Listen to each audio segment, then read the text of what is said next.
কলকাতা টিভিতে আপনাদের সকলকে স্বাগত। আপনাদের সঙ্গে রয়েছে আমি অঙ্কুর। শুরু করছি সংবাদ সারাদিন। আজ দিনের অন্যতম গুরুত্বপূর্ণ খবর যাদবপুর বিশ্ববিদ্যালয়ের সমাবর্তন। আপনারা সকলেই জানেন রাজ্যপাল তথা যাদবপুর বিশ্ববিদ্যালয়ের আচার্য এই সমাবর্তনের সম্পর্কে তার অনুমোদন না দিলেও আজকে সমাবর্তন হচ্ছে। রাজ্যপাল তথা আচার্যকে উপেক্ষা করেই যাদবপুরে চলছে বার্ষিক সমাবর্তন এবং সেই বার্ষিক সমাবর্তনে আজ পুরস্কার বিতরণ করেছেন সহ উপাচার্য। এই যাদবপুর বিশ্ববিদ্যালয়ের সমাবর্তন সম্পর্কে বিশদে জানবো। আমাদের সঙ্গে রয়েছেন আমাদের প্রতিনিধি শুভঙ্কর মণ্ডল। শুভঙ্কর, এখনো পর্যন্ত যাদবপুর বিশ্ববিদ্যালয়ের পক্ষ থেকে আনুষ্ঠানিক বিবৃতি দিয়ে এ বিষয়ে ঠিক কি জানানো হয়েছে? দেখো, উপাচার্য কিছুক্ষণ আগে তিনি জানিয়েছেন যেহেতু তিনি আজ কোর্ট বৈঠকে দুটি বিষয় উত্থাপন করেছিলেন, এক, তাকে আচার্য পদ থেকে সরিয়ে দিয়েছেন উপাচার্য পদ থেকে। দুটি বিষয় যখন রাখা হয় তখন কিন্তু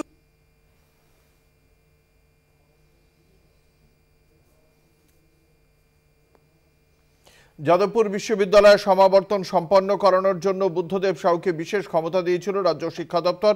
শেষ পর্যন্ত রবিবার আচার্যের অনুমতি ছাড়াই শুরু হয়ে গেল সমাবর্তন।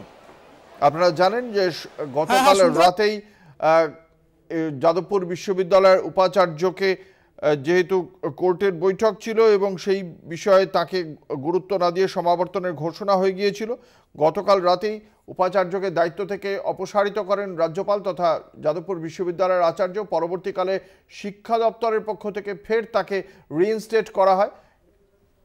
আমরা কথা বলবো, আমাদের সঙ্গে রয়েছেন আমাদের প্রতিনিধি শুভঙ্কর মণ্ডল। শুভঙ্কর, যাদবপুর বিশ্ববিদ্যালয়ের পক্ষ থেকে আনুষ্ঠানিক কি বিবৃতি দেওয়া হয়েছে জানাও। দেখো, উপাচার্য নিজে সমাবর্তন উপস্থিত থেকে সমাবর্তন পরিচালনার দায়িত্ব সহ উপাচার্যের উপরে তুলে দেন। তবে এই মুহূর্তে প্রথমার্ধে সমাবর্তন উৎসব শেষ হলেও দ্বিতীয়ার্ধটি শুরু করা যায়নি, যেখানে কিন্তু স্টুডেন্টদের ডিগ্রি প্রদান করা হবে। এর আগে পিএইচডি সেরেমনি সম্পন্ন হয়েছে এবং এই মুহূর্তে ওয়েটির 2 নম্বর গেটের বাইরে একাধিক ফ্যাকাল্টি স্টুডেন্ট ইউনিয়নের বিক্ষোভ এখানে চলছে, কেননা তাদের একাধিক দাবি রয়েছে। সেখানে পড়ুয়া মৃত্যু ঘটনা তার পূর্ণাঙ্গ তদন্তে, শুধু তাই নয়, সেই সঙ্গে ইউনিয়ন ইলেকশন, সেই ইলেকশন করতে হবে সেই দাবি এবং একাধিক দাবি জানিয়ে এই মুহূর্তে কিন্তু বিক্ষোভ যাদবপুরের অন্দরে ধ্বনিত হচ্ছে।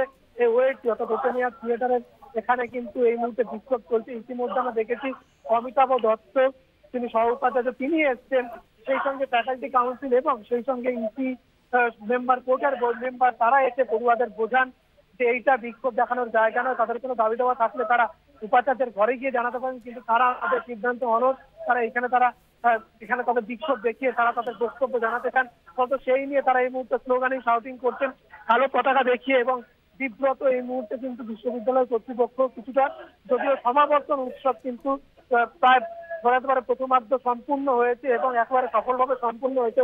উপাচার্য নিজে জানিয়েছেন যে তিনি কিন্তু আচার্যের গতকালে যে টার্মিনেশন লেটার তাকে পাঠানো হয়েছে সেটি তিনি গ্রহণ করেননি। তবে তিনি উপাচার্য পদের দায়িত্ব সামলাবেন কিনা যেটি রাজ্য সরকার তাকে দিয়েছে সেই বিষয়ে তিনি কিন্তু কোনো কথা বলেননি। তিনি জানিয়েছেন তিনি এই কদিনের কাজে ব্যাপক ক্লান্ত এবং তিনি বিশ্রাম নিতে চান, তিনি ঘুমোতে চান এবং স্বাভাবিকভাবেই তিনি জানিয়েছেন যেহেতু তাকে বলা হয়েছিল কোর্টের তরফ থেকে, সেই কারণে তিনি কিন্তু সেই আজকে দায়িত্বটা সহ উপাচার্যের হাতে কেন তুলে দিয়েছেন সেই বিষয়ে কি বলছেন উপাচার্য?